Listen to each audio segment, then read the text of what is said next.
बंधु चरण सरोज रज निज मनु मुकुर सुधारी बरनउँ रघुबर विमल जसु जो दायक फलचारी। जय बजरंगबली भक्तजनों। आज मैं साक्षी आप सभी का इस चैनल में स्वागत करती हूं और हमारे साथ मौजूद हैं आचार्य डॉक्टर रजनीकांत श्रीवास्तव जी। आचार्य जी, तहे दिल से स्वागत है आपका। जय सर। हमारे भक्तजन आपसे जानना चाहते हैं कि कलयुग में हनुमान जी की जो महिमा है वो कैसे अपरंपार है।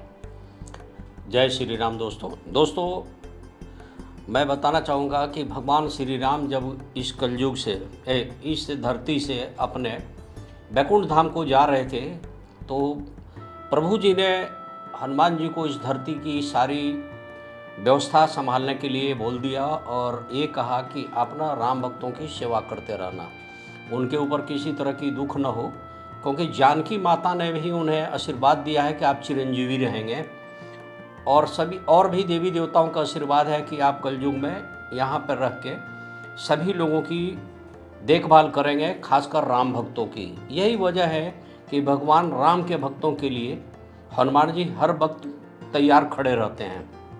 कोई विशेष कारण जो जानकी जी ने हनुमान जी को चिरंजीवी रहने का आशीर्वाद दिया था कि कैसे वो भक्तजनों की सेवा कर सके?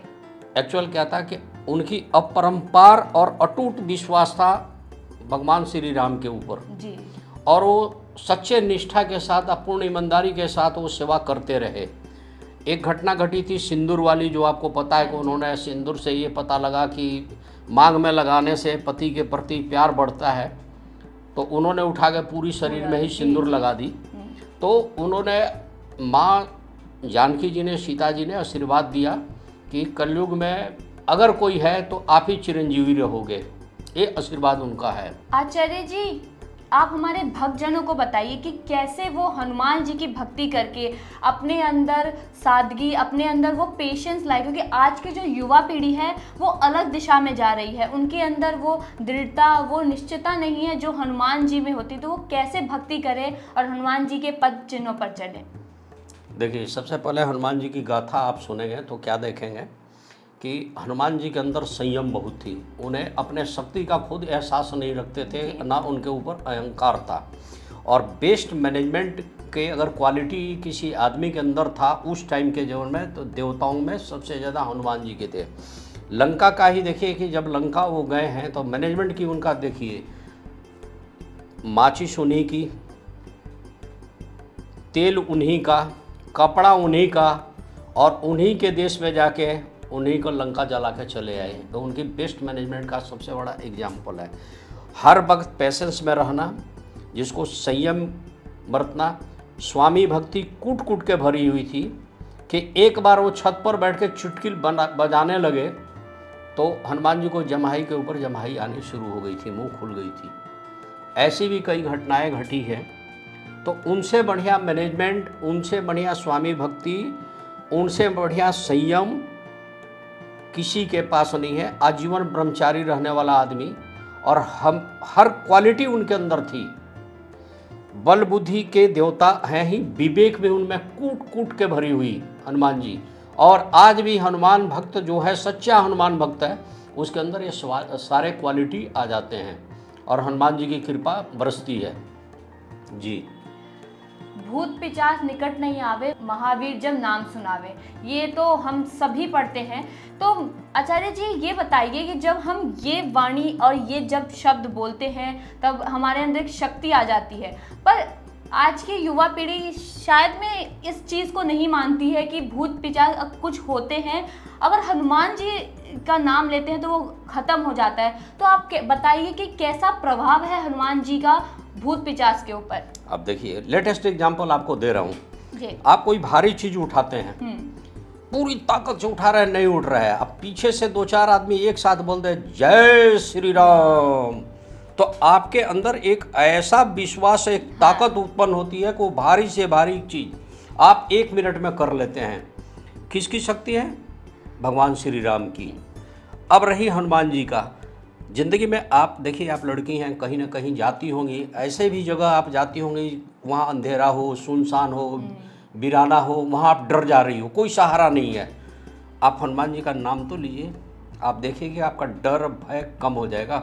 और धीरे धीरे ख़त्म हो जाएगा और वाकई आपकी रक्षा होगा। तो ये मैं आपको एग्जाम्पल नहीं है। तो भूत पिचास निकट नहीं आए, चलो भूत पिचास को नए मॉडर्न लोग नहीं पढ़ते हैं, लेकिन आज भी मैं बता दूं, नासा से लेके बड़े वैज्ञानिक जो रिसर्च किए हैं तो उन्होंने एक ऐसी नेगेटिव ऊर्जा की खोज की है जो भूत के रूप में आती हैं। लेकिन मैं किसी दर्शक गण को डराना नहीं चाहता हूं, इसलिए इस चैप्टर को मैं यही रोक रहा हूं, लेकिन बता रहा हूं किसी भी तरह की निगेटिव अगर स्थिति बनती है तो हनुमान जी का नाम लीजिए। वो सकारात्मक सोच, सकारात्मक बदलाव और सकारात्मक स्थिति पैदा हो जाती है। जी आचार्य जी, आप हमारे भक्तजनों को बताइए कि कैसे वो अपने जीवन में हनुमान जी के कुछ ऐसे कुछ गाथा या ऐसे कुछ बताइए कि वो अपने जीवन में अगर वो शिक्षा प्राप्त करते हैं तो वो आजकल डर जाते हैं, वो अलग ही राह पर चल रहे हैं और उस शिक्षा के दौरान है वो अलग अलग चीज़ों में उनका मन लगने लगता है, तो वो कैसे एकत्रित रहें, कैसे क्या करें? आपने एक श्लोक सुना होगा, पवन तनय बल पवन समाना, बुद्धि विवेक विज्ञान निधाना, हरुणात मम संकट भारी। ये शब्द सुना है? हाँ जी। कोई भी विकट परिस्थिति में भी आप हनुमान जी का नाम ले लीजिए। और हनुमान जी के विषय में मैं पहला ही चौपाई में ये आता है, बुद्धि विवेक विज्ञान, ये सारी चीज़ों का आता है। आप साइंटिस्ट बनना चाहते हैं, साइंस आपका सब्जेक्ट है, मैथ है, बायोलॉजी है, चाहे जो भी है, हनुमान जी का स्मरण कीजिए, आपका वो चीज़ बढ़ जाएगा। आप आर्टिस्ट हैं, कला है, विवेक चाहिए, बुद्धि चाहिए, हर तरह के बुद्धि, हनुमान जी की चौपाई को ध्यान दीजिए, हनुमान जी का ध्यान लगाइए। आपके पर समझिए कि हनुमान जी का नाम लेने का मतलब सरस्वती की कृपा बरसनी शुरू हो जाती है। आप बलशाली बनना चाहते हैं, बलशाली बनना चाहते हैं तो है ना कि विज्ञान निधाना, हाँ। बोला गया ना, हर तरह से ये हर विज्ञान का और हर चीज़ की ताकत हनुमान जी के अंदर है, उनकी कृपा बरसनी शुरू हो जाती है। हनुमान जी का आप स्मरण कीजिए, लेकिन हनुमान जी की पूजा से पहले जय श्री राम, जय श्री राम, उनके आराध्य देव हनुमान जी का स्मरण आपको करना ही करना पड़ेगा। और बताइए आचार्य जी, आप हमारे दर्शक जनों को बताइए कि कैसे जो भक्तजन हनुमान जी की स्थापना करके उनकी पूजा करना चाहते हैं अपने घर में, जो अभी नए नए लोग हैं वो जानना चाहते हैं कि क्या उनकी शक्ति है, तो उसकी कुछ छोटी सी विधि बताइए कि वो कैसे शुरुआत करें हनुमान जी की भक्ति में लीन होने के लिए। देखिए, सबसे पहले मैं बताऊंगा कि किसी भी परिवार में हनुमान जी के तस्वीर अगर लगाए, दक्षिणामुखी लगा दें, दक्षिण की तरफ देखते हुए, तो बहुत अच्छी बात है। वैसे सबसे बढ़िया परिवार के साथ रहने वाले आदमी को राम दरबार रखना चाहिए, उसमें ऑटोमेटिक उनकी तस्वीर होती है। तो एक तो यूनिटी बढ़ती है, भाईचारा बढ़ती है, किसी भी तरह के क्लेश वगैरह कम हो जाती हैं। हनुमान जी के वो दक्षिण की तरफ इसलिए कि हनुमान जी की मैक्सिमम जो क्रियाकलाप रही हैं उनके टाइम में, जो रामायण में वर्णन है, वो साउथ की दिशा में ही हुई है। तो हनुमान जी का मुख उस दिशा में करने से शुभ फल की प्राप्त होती हैं। हनुमान जी के कई रूपों में लोग तस्वीर रखते हैं, खड़ा भी रखते हैं, बैठे भी रखते हैं, पंचमुखी भी रखते हैं, दक्षिण मुखी भी रखते हैं, उत्तरमुखी भी रखते हैं, कई लोग जो हैं नौमुखी भी रखते हैं। तो मैंने इस तरह की कई तरह की तस्वीरें हैं, जो आपको इच्छा हो। अगर आपको ऊंची कूद है, विदेश जाना है, आपको कोई चीज़ प्राप्ति करना है, हासिल करना है, आपके मिशन में कोई दिक्कत आ रही है, तो आप क्या कीजिए कि उड़ते हुए हनुमान जी की पूजा करें। ये सब चीज़ें हैं। लेकिन हनुमान जी की पूजा उसी घर में करना चाहिए जिस घर में कोई नॉनवेज न खाता हो, उस घर में नॉनवेज न पकता हो, संयम में लोग रहें, क्लेश न रहे, किसी तरह का माने किसी तरह की कोई विवाद उस घर में होना ही नहीं चाहिए। और पूर्ण आस्था और भक्ति के साथ हनुमान जी का आह्वान करें, और हनुमान जी का आह्वान करने से पहले जय श्री राम का नारा लगाएं, भगवान श्री राम का स्मरण करें, उस बच्चे के सारे मनोकामना पूर्ण होगी। आप हमें बताइए, और हमारे भक्तजन भी जानना चाहते होंगे कि हनुमान जी ने शादी नहीं की, उसके पीछे का कुछ किस्सा आप अगर हमें बता सकें। देखिए, हनुमान जी का क्या है कि शास्त्रों का वर्णन आप सुनेंगे तो हनुमान जी को शादी भी करनी पड़ी थी। अच्छा। उन्होंने सूर्य की पुत्री से एक बार शादी उनको इसलिए करनी पड़ी थी कि कुछ शिक्षा लेते वक्त कुछ ऐसी शिक्षा थी जो शादीशुदा लोगों को ही दी जाती थी, तो इस कारण से उन्होंने शादी की, लेकिन कभी उनके साथ रहे उठे बैठे नहीं, आजीवन ब्रह्मचारी रहे। उसके पीछे था कि उन्होंने अपनी पूरी जिंदगी डिवोट कर दिया था प्रभु श्री राम की भक्ति के लिए। भगवान श्री राम जब तक उनको नहीं मिले थे तब भी वो श्री राम के गुण गाथा गाते रहे थे जन्म से, और बचपन में उन्होंने सूर्य को भी निगल लिया था, ये सारी कहानी आपको पता है। जी जी। और बाद की भी जिंदगी उन्होंने प्रभु श्री राम के लिए ही समर्पित कर दिया था, इसलिए उन्होंने शादी नहीं की। अब मैं आपको बता रहा हूँ जी। हनुमान जी के विषय में। जैसे आप लड़की हैं, हाँ। अब मैं छोटे छोटे 2-4 आपको उपाय बता दे रहा हूँ। आपने देखा होगा, अपने फ्रेंड सर्कल में देखा होगा या टीवी पे अन्य या सुना होगा, कई लड़कियों की बार बार शादी टूट जाती है। जी। क्या कारण होता है? जन्म कुंडली में कुछ दोष होते हैं।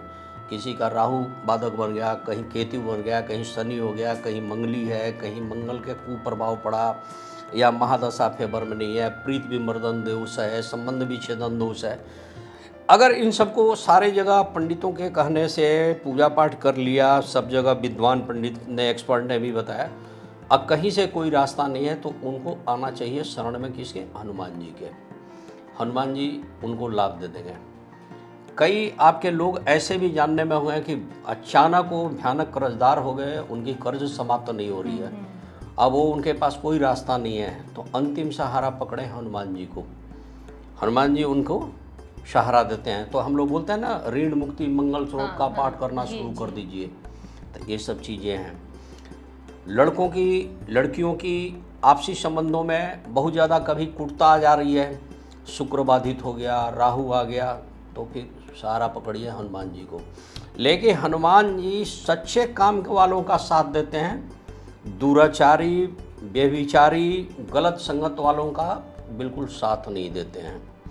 काल सर्प दोष किसी के ऊपर पड़ गया, उन्होंने कई जगह पूजा कराया, कई ज्योतिर्लिंग पर पकड़ाया, कोई लाभ नहीं मिला जितना उस आदमी की एक्सपेक्टेशन है। आप कहाँ जाएंगे?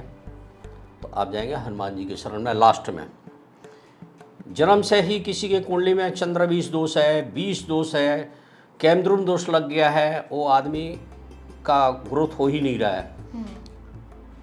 बढ़िया से बढ़िया एक्सपर्ट ने सारे उपाय कर लिए, लास्ट में कोई उपाय नहीं है। तो मैं बोला ना कि कलयुग में अगर कोई है पालनहार और हम लोग को गाइड करने वाला, हर तरह की रक्षा करने वाले, तो वो है हनुमान जी। आप हनुमान जी के शरण में चले जाइए, हनुमान जी आपकी रक्षा करेंगे। और बता बेटा।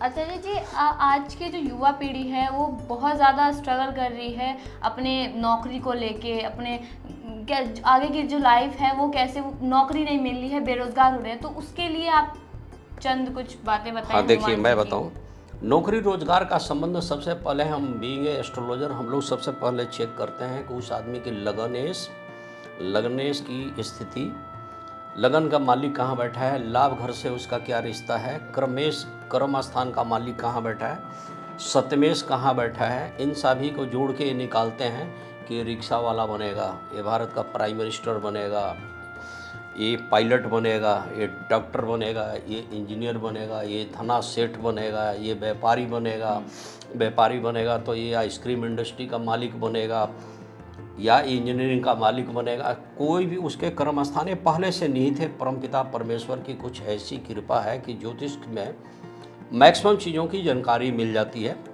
ना 100% तो 99% तो ज़रूर मिल जाती है।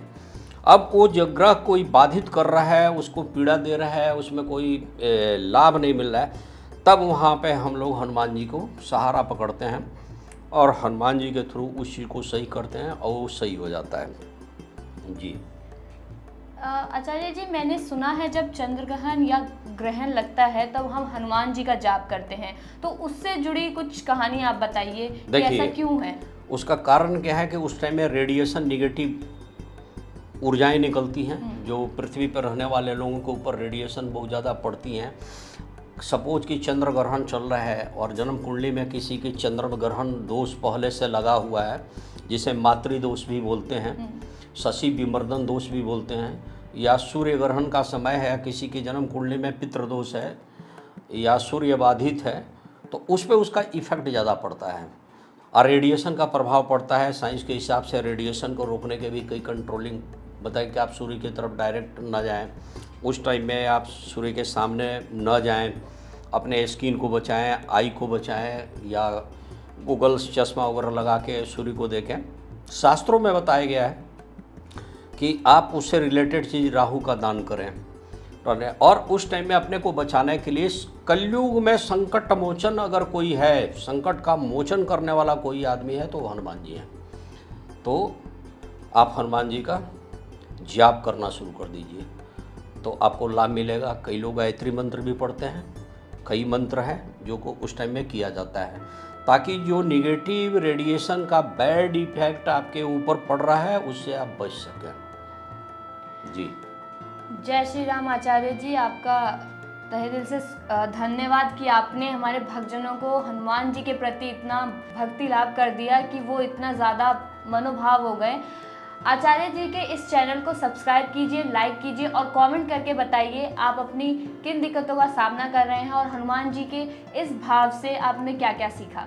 धन्यवाद। जय श्री राम, जय जय हनुमान श्री जी। राम।